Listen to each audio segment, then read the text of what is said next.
नमस्कार दोस्तों, मैं प्रभाकर सिंह स्वागत करता हूं आपका मेरे यूट्यूब चैनल इकोनॉमिक पाठशाला में। तो लास्ट वीडियो में हमने स्टैटिस्टिक्स बुक का first chapter statistics in economics यानी कि सांख्यिकी क्या होती है, उसका अर्थशास्त्र में क्या महत्व होता है, ये पढ़ा था। अगर आपने वो वीडियो नहीं देखा है तो उसका लिंक मैंने डिस्क्रिप्शन बॉक्स में डाल दिया है और साथ ही एक प्लेलिस्ट का लिंक भी डाल दिया है जिसमें मैंने सभी चैप्टर्स के एक्सप्लेनेशन यानी कि स्टैटिस्टिक्स बुक के सभी चैप्टर्स के एक्सप्लेनेशन सीरीज से डाल दिए हैं। अगर आप शुरुआत से शुरू करना चाहते हैं तो आप वो प्लेलिस्ट ओपन करें, first chapter, second chapter, third chapter, ऐसे सीरीज वाइज आप देखते चले जाएंगे। कंफ्यूज नहीं होंगे कि पहले कौन सा वीडियो देखूं और बाद में कौन सा वीडियो देखूं। तो आज इस चैप्टर में हम डेटा कलेक्शन के मेथड्स के बारे में समझेंगे। डेटा क्या होता है, आंकड़े क्या होते हैं, ये आप समझ गए हो। तो जल्दी से रिवाइज कर लेते हैं। आंकड़े क्या होते हैं? आंकड़े वो होते हैं जो हमें किसी भी तरह की इंफॉर्मेशन देते हैं या फिर उनसे कुछ भी कंक्लूजन, निष्कर्ष निकाला जाता है। जैसे इंडिया ने 5 में से 3 मैच जीते और वो सीरीज जीत गई, या फिर हमारी क्लास में 20 में से 12 बच्चों के इंग्लिश में 50 में से ज़्यादा मार्क्स आए। तो ये तो हो गया कंक्लूजन।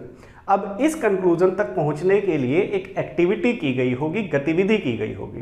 क्या गतिविधि थी? वो था डेटा को इकट्ठा करना। डेटा इकट्ठा करने का मतलब है कि इंडिया ने 5 में से 3 मैच जीते तो किसी ने वो 5 मैच पहले देखे और उस 5 मैच देखने के आधार पर ही उसने ये निष्कर्ष निकाला कि 5 में से 3 मैच जीते और 2 मैच हारे। 20 में से 12 बच्चों के 50 से ज़्यादा मार्क्स आए तो उन 20 बच्चों के पहले सभी 20 बच्चों के मार्क्स इकट्ठे किए गए होंगे और उसके आधार पर ही निष्कर्ष निकाला गया। तो ये जो गतिविधि की गई, एक्टिविटी की गई, इसी एक्टिविटी को कहते हैं डेटा कलेक्शन। और इस चैप्टर में हमें यही डेटा कलेक्शन किस किस मेथड से किया जाता है यही समझना है। तो शुरू करते हैं फिर इकोनॉमिक पाठशाला। तो इस चैप्टर में डेटा कलेक्शन के 2 मेथड्स बताए गए हैं। एक है सेंसस और दूसरा है सैंपलिंग। हिंदी में इसको कहते हैं जनगणना और प्रतिदर्श विधि। एक एक करके इसको विस्तार से समझेंगे। अभी मैं आपको थोड़ी सी भूमिका बता देता हूं। अब मान लो आपके टीचर को ये कंक्लूड करना है या किसी निष्कर्ष पर पहुंचना है कि क्लास में ज़्यादातर बच्चे पढ़ने वाले हैं या फिर ना पढ़ने वाले, यानी कि उसको क्लास में ज़्यादा मेहनत करनी है बच्चों पर या फिर कम मेहनत करनी है।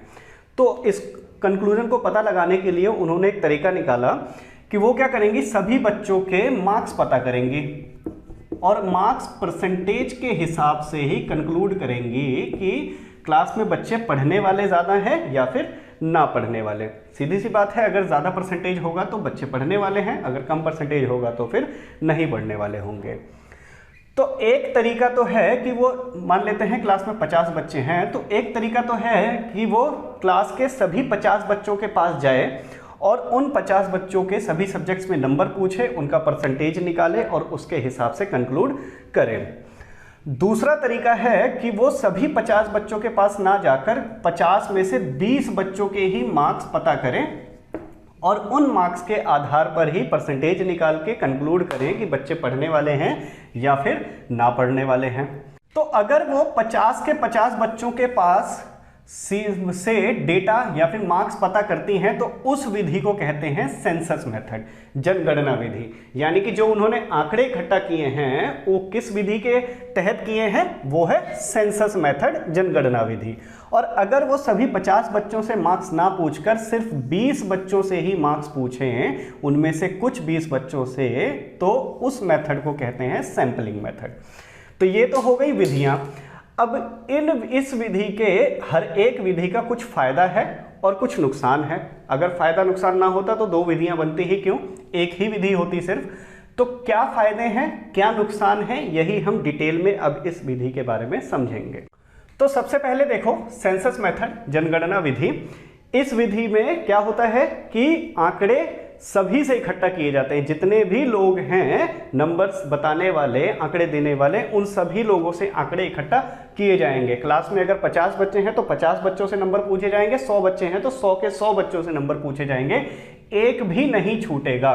तो उस विधि को कहते हैं सेंसस मेथड। क्या मतलब है इसका? कि संबंधित क्षेत्र की सभी मदों से, यानी कि जितने भी लोग संबंध रखते हैं उस डेटा से या फिर उस कंक्लूजन से, उन सभी लोगों से नंबर्स, आंकड़े इकट्ठा किए जाएंगे। Population relating to the problem. Bharat में या फिर कहीं पर भी ज़्यादातर आंकड़े जो है वो सेंसस मेथड से इकट्ठा नहीं किए जाते, या फिर वो डिपेंड करता है कि आंकड़ा कितना बड़ा है। बहुत ही बड़ा होगा तो सेंसस मेथड से ज़्यादातर इकट्ठा नहीं किए जाते, बहुत छोटे आंकड़े होंगे तो हाँ सेंसस मेथड से ही इकट्ठा किए जाने की प्रायोरिटी दी जाती है। तो सेंसस मेथड से ज़्यादातर देशों में कौन सा आंकड़ा इकट्ठा किया जाता है? बहुत ही बड़े यानी कि विशाल आंकड़ा को जो मैं नाम दूं तो जनगणना जो 10 साल में एक बार होती है, यानी कि अभी 2021 में हुई है होगी, उससे पहले 2011 में हर 21, 31, 51 ऐसे वाले सीरीज में जनगणना इकट्ठा की जाती है। तो जनगणना जो होती है वो जनगणना विधि से ही इकट्ठा की जाती है, क्योंकि जनगणना ऐसा तो नहीं कि आप 2-4 लोगों से पूछ के पूरे देश की पॉपुलेशन पता लगा लोगे कि कितने हैं, है ना। तो उसके लिए आपको एक एक आदमी के बारे में पूछना ही पड़ेगा। तो जनगणना जो भारत की होती है वो जनगणना विधि से की जाती है। बाकी और कोई विशाल डेटा यानी कि बहुत बड़ा आंकड़ा सेंसस मेथड से इकट्ठा किया जाता हो, ऐसा मेरी समझ से बाहर है। क्यों होता है ऐसा, अभी जब इसके डीमेरिट्स पढ़ेंगे तब समझेंगे। तो ये है सेंसस मेथड। कंक्लूजन क्या है सेंसस मेथड का, कि जितने भी लोग होंगे डेटा देने वाले, उन सभी लोगों से डेटा इकट्ठा किया जाएगा। तो कहाँ कहाँ पर सुटेबल रहेगा, उपयुक्त कहाँ कहाँ पर रहेगा ये? तो लिमिटेड एरिया के लिए यानी कि सीमित क्षेत्र के लिए, बहुत ही छोटे क्षेत्र के लिए ही इस तरह की विधि काम में आएगी। बहुत बड़ा क्षेत्र हो जाएगा तो बहुत ही ज़्यादा टाइम लगेगा, बहुत ही ज़्यादा पैसा लगेगा, इसीलिए बहुत बड़े क्षेत्र के लिए सेंसस मेथड जनगणना विधि नहीं अपनाई जाती, लिमिटेड एरिया के लिए ही अपनाई जाती है। जहां पर यूनिट्स हो विद डिफरेंट प्रॉपर्टीज, अलग अलग तरह के लोग रहते हो, जैसे भारत है, अगर जनगणना करनी है तो सभी लोगों के पास जाना जरूरी है, क्योंकि अलग अलग तरह के लोग हैं। किसी के परिवार में 2 लोग हैं, किसी के परिवार में 1 ही है, किसी के परिवार में 10 लोग हैं। तो अगर हमने मान लो कि 10 लोगों वाले परिवारों का ही आंकड़ा इकट्ठा कर लिया, उसके हिसाब से कंक्लूजन निकालेंगे तो बहुत सारी जनसंख्या हो जाएगी। तो जहां पर अलग तरह के डिफरेंट प्रॉपर्टीज वाले लोग रहते हो, वहां पर ये वाली विधि काम में आती है। इंटेंसिव स्टडी की जरूरत हो, बहुत ही गहन अध्ययन की जरूरत हो आंकड़ों के लिए, कि भाई जब एक भी आदमी ऐसा छूटना नहीं चाहिए जो वंचित हो जाए किसी भी कारण से, बहुत ही गहन अध्ययन की जरूरत हो तो ही इस तरह की विधि अपनाई जाती है। और जहां पर डेटा हमें चाहिए हो रिलायबल और एक्यूरेट, यानी कि जिस पर विश्वास किया जाए और एकदम सटीक हो, बिल्कुल भी गलती की संभावना नहीं ले सकते। यानी कि अगर आपने 100 में से 90 लोगों का डेटा ले लिया और 10 लोगों का भी छोड़ दिया, तो 10 लोग हो सकता है कि उठ के आ जाएं कि हमें इसकी सुविधा नहीं मिली, तो रिलायबल नहीं रहा वो डेटा, क्योंकि आपने 10 लोग उसमें से छोड़ दिए। एक्यूरेट तो बिल्कुल भी नहीं रहा, क्योंकि 100 लोगों में से 10 का नहीं लिया आपने। तो जहां पर भी रिलायबिलिटी चाहिए हो, विश्वास चाहिए हो डेटा में और एक्यूरेसी चाहिए हो, वहां पर इस तरह की विधि काम में आती है। मेरिट्स क्या हैं इसके? अब मेरिट्स, इसके गुण जो हैं वो है कि अगर हमने इस विधि से डेटा इकट्ठा किया है तो सबसे पहले तो रिलायबल और एक्यूरेट होंगे, कि सभी लोगों से हमने पूछा है और सभी लोग बिल्कुल बताया है उसमें उन्होंने, तो ये डेटा बिल्कुल ही रिलायबल और एक्यूरेट है। लेस बायस्ड होगा, बायस्ड का मतलब होता है पक्षपात। अब सपोज करो कि सरकार ने या फिर आपके स्कूल में ही टीचर ने जो उसका पहले वो था उद्देश्य डेटा इकट्ठा करने का, कि मैं ये पता लगाना चाहती हूँ कि कौन से बच्चे पढ़ने वाले हैं, कितने बच्चे पढ़ने वाले हैं, कितने बच्चे नहीं पढ़ने वाले हैं। उनका उद्देश्य अब बदल गया। उनका उद्देश्य ये है कि जिस भी बच्चे के नंबर 50 से या फिर 70 से ज़्यादा आए होंगे उनको एक गिफ्ट दिया जाएगा। तो अगर हमने कुछ ही लोगों से डेटा इकट्ठा किया, सभी लोगों से डेटा इकट्ठा नहीं किया, तो उसमें पक्षपात की संभावना ज़्यादा हो सकती है कि किन लोगों से डेटा इकट्ठा करेंगे। लेकिन जब हम सभी लोगों से डेटा इकट्ठा कर रहे हैं तो वहाँ पर बायस्ड यानी कि पक्षपात की संभावना कम हो जाती है। नेक्स्ट है कि एक्सटेंसिव इन्फॉर्मेशन चाहिए हो, बहुत ही विस्तृत रूप से जानकारी किसी भी बारे में चाहिए हो, तो हम इस तरह की विधि अपनाते हैं और इस विधि से हमें एक्सटेंसिव इन्फॉर्मेशन मिलती है। स्टडी ऑफ डाइवर्स कैरेक्टरिस्टिक्स, अलग अलग भिन्न भिन्न प्रकार के कैरेक्टरिस्टिक्स के बारे में जानकारी मिलती है, अलग अलग आयामों के बारे में जानकारी मिलती है इस तरह के डेटा से। कॉम्प्लेक्स इन्वेस्टिगेशन कोई करनी हो तो हम इस तरह के विधि को अपनाकर कर सकते हैं। तो ये है मेरिट्स, और अब इसके डीमेरिट्स देख लेते हैं। डीमेरिट्स किसी भी विधि के होंगे तभी दूसरी विधि बनाई गई होगी, तो ये इसके डीमेरिट्स हैं जिसकी वजह से ही हमें सैम्पलिंग मेथड के पास जाना पड़ता है। तो डीमेरिट्स हैं इसके कि बहुत ही कॉस्टली है, ये बहुत ही पैसा खर्च होगा। अब सपोज करो आपकी क्लास, तो चलो एक क्लास है, आपने सभी के पास जाकर थोड़ी सी मेहनत करके डेटा इकट्ठा कर लिया। अब वो टीचर कहे कि पूरे स्कूल का पता करो, तो वो थोड़ा सा ज़्यादा मेहनत वाला काम हो जाता है। तो उसके लिए आपको क्या करना पड़ेगा, कुछ बंदे रखने पड़ेंगे। अपने दोस्त बुलाए आपने कि यार मेरे बिहाफ पे काम कर ले, तेरे को पेप्सी पिलाऊंगा, चॉकलेट खिलाऊंगा। तो ये क्या हो गया, आपका धन खर्च हुआ इसमें थोड़ा सा। तो ये क्या होता है, कॉस्टली मेथड है। जितना बड़ा होता जाएगा उतनी ही ज़्यादा कॉस्ट इसमें बढ़ती जाएगी। बहुत ही ज़्यादा लार्ज मैन पावर चाहिए। जैसे मैंने बताया कि अगर स्कूल बोल दिया तो आप अपने दोस्तों को बुला के लेकर आओगे, वो क्या है, मैन पावर है, मानव शक्ति है। तो जितना ही बड़ा इसका क्षेत्र होता जाएगा उतनी ही ज़्यादा इसमें मैन पावर लगेगी। Not suitable for large investigation, बहुत ही बड़ा अगर इन्वेस्टिगेशन करना हो तो उसके लिए ये सूटेबल नहीं होती है, बहुत ही बड़े क्षेत्र का इन्वेस्टिगेशन करना हो। तो ये है सेंसस मेथड के मेरिट्स और डीमेरिट्स। डीमेरिट्स की वजह से ही अब हमें सैम्पलिंग मेथड पढ़ने की ज़रूरत पड़ेगी मैथ्स, और यही अब हम समझते हैं सैम्पलिंग मेथड क्या होता है, प्रतिदर्श विधि क्या होती है। अब सैम्पलिंग मेथड को समझो, प्रतिदर्श विधि को। प्रतिदर्श विधि थोड़ी सी जटिल है, कॉम्प्लिकेटेड है। कॉम्प्लिकेटेड कैसे है, ध्यान देना कि हम सभी का डेटा इकट्ठा नहीं कर रहे हैं, हम सभी में से कुछ चंद लोगों का डेटा इकट्ठा कर रहे हैं। ये कुछ लोग हैं जिनका डेटा इकट्ठा करना है, यानी ये टोटल पॉपुलेशन है, और इस टोटल पॉपुलेशन में से कुछ लोगों का ही हम डेटा इकट्ठा कर रहे हैं। ये क्या है, प्रतिदर्श है, इसके सैंपल हैं ये। तो सैंपल किसको बनाया जाए, किसको प्रतिदर्श बनाया जाए, रिप्रेजेंट किया जाए करेगा, जो इन सभी के बिहाफ पर रिप्रेजेंट करेगा, वो कैसे डिसाइड हो। अब उदाहरण के लिए आपके टीचर ने ये डिसाइड किया था कि नंबर मार्क्स परसेंटेज के हिसाब से मैं डिसाइड करूंगी कि बच्चे क्लास में पढ़ने वाले हैं कि ना पढ़ने वाले हैं। अब ये मान लेते हैं कि 100 बच्चे थे, तो 100 में से उन्होंने 10 लोगों को ही सैंपल चुना, और ये 10 वो लोग थे जिनके 70 से ज़्यादा मार्क्स थे, ग्रेटर देन 70 मार्क्स थे। बाकी के जो 90 बच्चे थे उनके सिर्फ 30 मार्क्स, 30 या फिर उससे थोड़े से ज़्यादा मार्क्स थे। तो मैडम का कंक्लूजन क्या निकलेगा इस सैंपल के हिसाब से कि 70 से ज़्यादा मार्क्स है क्लास में, तो क्लास में यानी कि ज़्यादातर बच्चे पढ़ने वाले हैं। लेकिन रियलिटी क्या है, रियलिटी है कि मैक्सिमम यानी कि 90 बच्चों के तो 30 से भी कम मार्क्स हैं।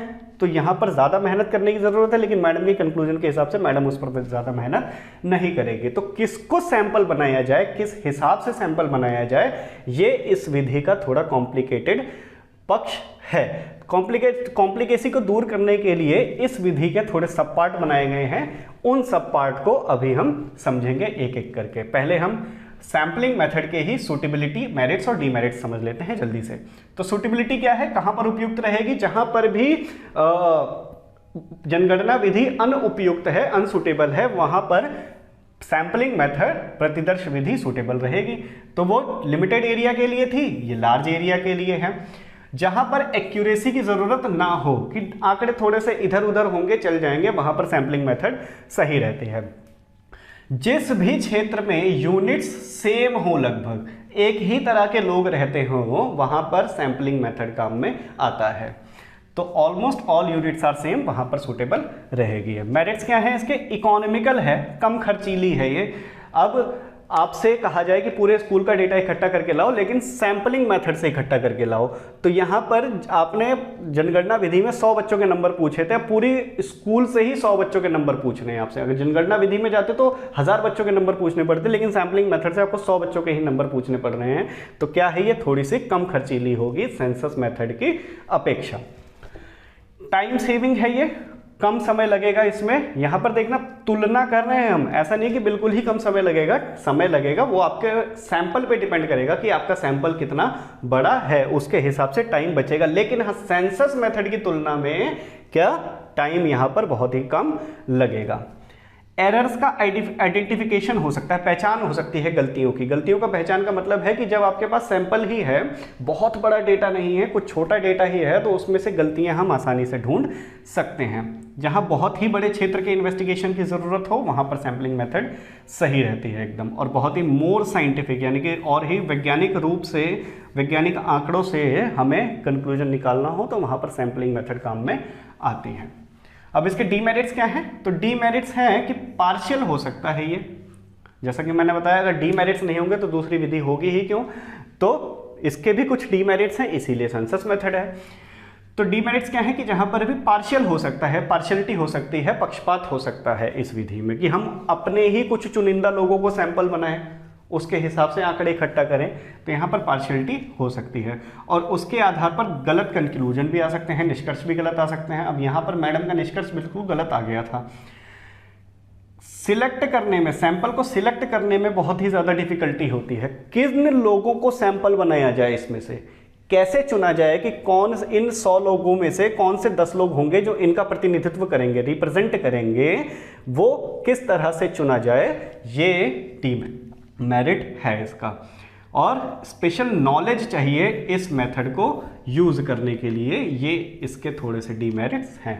तो ये हो गया सैंपलिंग मेथड। क्या मतलब है इसका कि कुछ लोग जो समूह का प्रतिनिधित्व करते हो, रिप्रेजेंट करते हो पूरे ग्रुप का, ये पूरा ग्रुप है, इसमें से कुछ लोग इसका रिप्रेजेंट करेंगे, ये क्या है, सैंपलिंग मेथड है। अब हम समझते हैं सैंपलिंग मेथड के सब पार्ट्स या फिर सब सैंपलिंग मेथड्स क्या हो सकते हैं, कैसे हम सैंपल चुन सकते हैं अपने।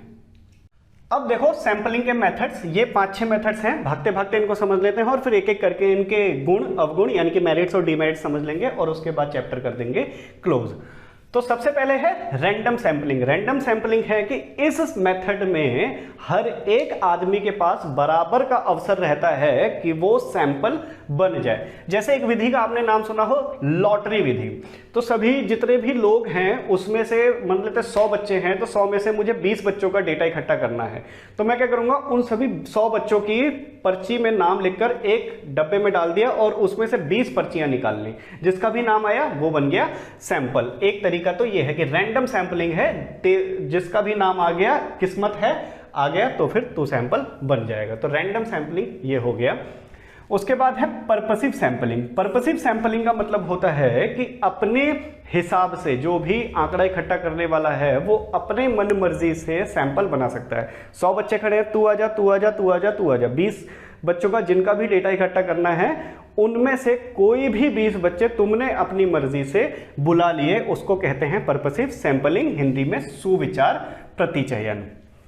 नेक्स्ट है स्ट्रैटिफाइड सैंपलिंग, स्तरित प्रतिचयन। जितने भी लोग हैं, जनगणना है, जितने लोग हैं टोटल, उसमें से उनको कुछ विशेषताओं के आधार पर आप अपने हिसाब से बांट सकते हो। अलग अलग कैटेगरी बना दी आपने, कुछ भी कैटेगरी हो सकती है, जो भी आपके मन में है कैटेगरी, कि तू अच्छा खेलता है, एक कैटेगरी ये वाली हो गई, तू बड़ा है, एक कैटेगरी ये वाली हो गई। तो उसमें से आपने 4-5 कैटेगरी बना दी और उस 4-5 कैटेगरी में से आपने कुछ लोग निकाल लिए। फिर ये होता है स्ट्रैटिफाइड, स्तरित प्रतिचयन।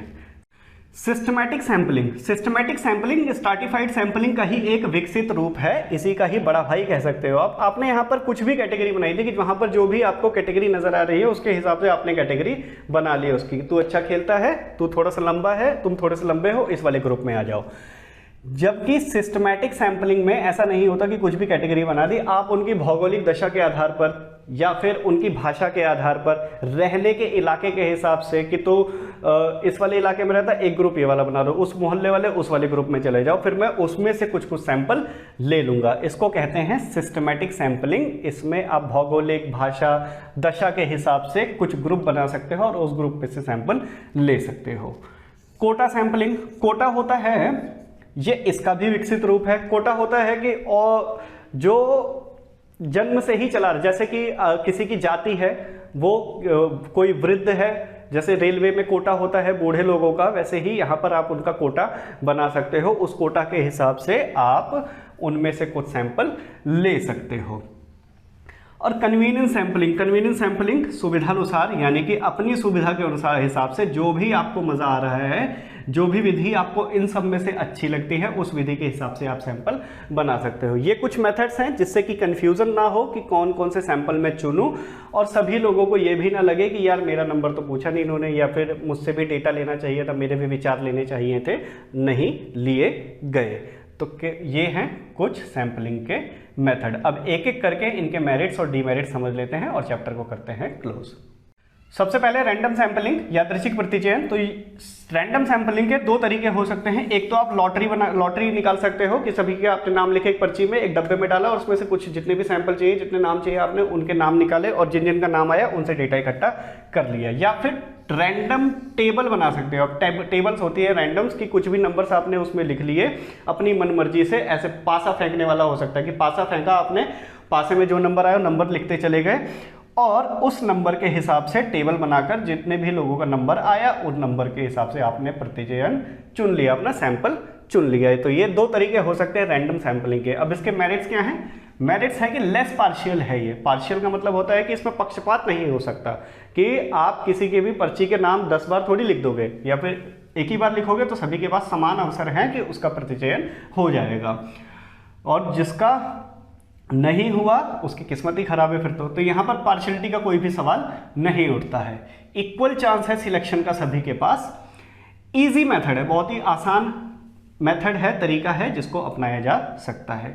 डीमेरिट्स क्या है? स्मॉल एरिया के लिए ये वाली विधि नहीं अपनाई जाती, और कुछ ऐसे सैंपल हो सकते हैं कि जिनका चुना जाना बहुत ही ज़्यादा ज़रूरी है। अगर उनका नहीं चुना गया तो फिर काम खराब हो सकता है। तो कुछ ऐसा हो सकता है कि एक बंदे का चुना जाना या दो बंदों का चुना जाना, कुछ बंदों का चुना जाना ज़रूरी था लेकिन उनका यहाँ पर लॉटरी में नाम नहीं आया। जैसे कुछ गवर्नमेंट स्कूल्स में एडमिशन्स होते हैं इस हिसाब से। अब बहुत सारे एप्लीकेशंस आ जाते हैं, सीट्स तो सेम ही हैं, किस तरह से चुना जाए कि किन बच्चों का एडमिशन लिया जाए, तो वहाँ पर लॉटरी मेथड का यूज़ किया जाता है।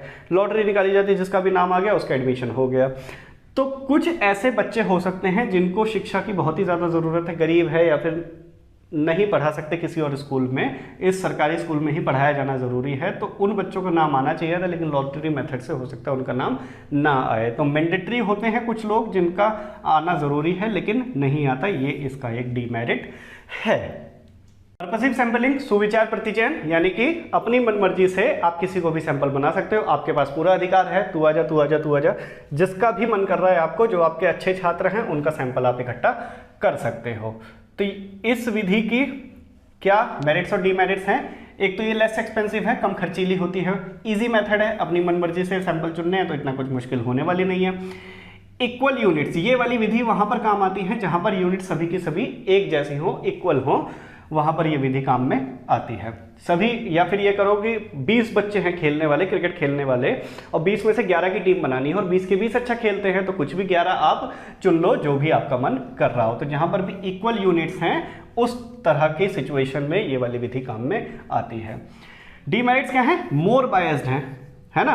रवि शास्त्री को जो प्लेयर अच्छा लगेगा, जो उसके साथ अच्छा बर्ताव करेगा, उसको ही टीम में वो ले लेगा। अच्छा खेलने वाले तो सभी हैं, तो मोर बायस्ड हो सकता है ये। तो जो भी सैंपलर को अच्छा लग रहा है, इकट्ठा करने वाले को जो भी बच्चे अच्छे लग रहे हैं, उन बच्चों के ही सैंपल वो ले सकता है, टीम में उनको भर्ती कर सकता है।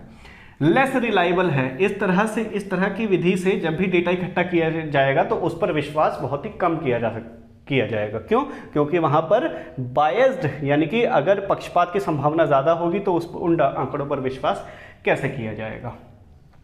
अब देखो, स्ट्रैटिफाइड, सिस्टमैटिक और कोटा सैंपलिंग, ये तीनों ही लगभग एक दूसरे का विकसित रूप हैं। यानी कि इसमें हम क्या करते हैं कि कुछ उनकी विशेषता के आधार पर, भाषा के आधार पर, जाति के हिसाब से, अलग अलग उम्र के हिसाब से हमने कुछ ग्रुप्स बना लिए और उन ग्रुप्स में से हमने कुछ सैंपल चुन लिए। मान लेते हैं कि आपने क्लास में प्लेयर्स या फिर कोई क्रिकेट खेलता है, खेल के हिसाब से आपने अलग अलग ग्रुप्स बना लिए। कुछ क्रिकेट खेलते हैं, कुछ बैडमिंटन खेलते हैं, कुछ फुटबॉल खेलते हैं, और उसके हिसाब से तीनों आपने ग्रुप बना लिए और इन ग्रुप्स में से आपने सैंपल ले लिए। तो क्रिकेट खेलने वाला ये नहीं कह सकता कि मेरे में से कोई भी रिप्रेजेंटेशन नहीं कर रहा, प्रतिनिधित्व नहीं कर रहा। ऐसे ही फुटबॉल वाला नहीं कह सकता कि मुझ में से कोई भी सैंपल आपने नहीं लिया। ये बहुत अच्छी विधि होती है हमेशा सैंपलिंग करने के लिए। इन तीनों में से कोई भी अपनाकर आप बराबर का महत्व सभी को दे सकते हो।